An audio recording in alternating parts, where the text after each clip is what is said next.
ജിയോ ഉപയോക്താക്കൾക്ക് ഇരുട്ടടി നൽകി മുകേഷ് അംബാനി. റീചാർജ് ചെയ്യാൻ ഇനി കൂടുതൽ പണം നൽകണം. ജനപ്രിയ പ്രീപെയ്ഡ് പ്ലാനുകളുടെ വിലയിൽ ഗണ്യമായ വർധനവാണ് ഇനി ഉണ്ടാകാൻ പോകുന്നത്. ഈ മാറ്റങ്ങൾ ഡേറ്റ ഉപയോക്താക്കളുടെ പ്രതിമാസ ചെലവുകളിൽ ഗണ്യമായ വർധനവുണ്ടാക്കും.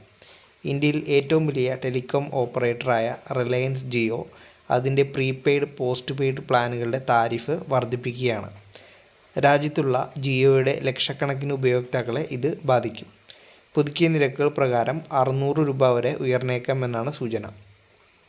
പുതുക്കിയ നിരക്കുകൾ ജൂലൈ 3 മുതലാണ് പ്രാബല്യത്തിൽ വരുന്നത്. ജനപ്രിയ പ്രീപെയ്ഡ് പ്ലാനുകളുടെ വിലയിൽ ഗണ്യമായ വർധനവാണ് ഉണ്ടാവുന്നത്. മുമ്പ് 155 രൂപയായിരുന്ന 28 ദിവസത്തെ 2 GB ഡേറ്റ പ്ലാനിന് 189 രൂപയാകും. അതേ കാലയളവിൽ പ്രതിദിനം 1 GB പ്ലാൻ തിരഞ്ഞെടുക്കുന്ന ഉപയോക്താക്കൾക്ക് അവരുടെ ചെലവ് 209 രൂപയിൽ നിന്നും 249 രൂപയായിട്ട് വർദ്ധിക്കും. പ്രതിദിനം 1.5 GB പ്ലാനിൻ്റെ വില 239 രൂപയിൽ നിന്നും 299 രൂപയായിട്ട് ഉയരും.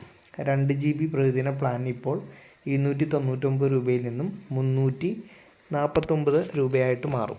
ഉയർന്ന ഡേറ്റ ആവശ്യമുള്ള ഉപയോക്താക്കൾ, അതായത് പ്രതിദിനം 2.5 GB പ്ലാൻ തിരഞ്ഞെടുക്കുന്നവർക്ക് 349 രൂപയിൽ നിന്നും 399 3 GB ഡേറ്റ ഉപയോഗിക്കുന്നവരെ 399 രൂപയിൽ നിന്നും 449 രൂപയായിട്ടും ഉയരും. ഈ മാറ്റങ്ങൾ ഡേറ്റ ഉപയോക്താക്കളുടെ പ്രതിമാസ ചെലവുകളിൽ ഗണ്യമായ വർധനവുണ്ടാക്കും. ദൈർഘ്യമേറിയ പ്ലാനുകളും വില വർധനവിൽ നിന്നും ഒഴിവാക്കപ്പെട്ടിട്ടില്ല. 2 മാസത്തേക്കുള്ള 479 രൂപയുടെ 1.5 GB പ്ലാനിന് പുതുക്കിയ വില 579 രൂപയാണ്. പ്രതിദിനം 2 GB പ്ലാൻ 533 രൂപയിൽ നിന്നും 629 ഉയരും. 3 മാസത്തെ 6 GB ഡേറ്റ പ്ലാന് 395 രൂപയിൽ നിന്നും 479 രൂപയായിട്ടും ഉയരുന്നതാണ്.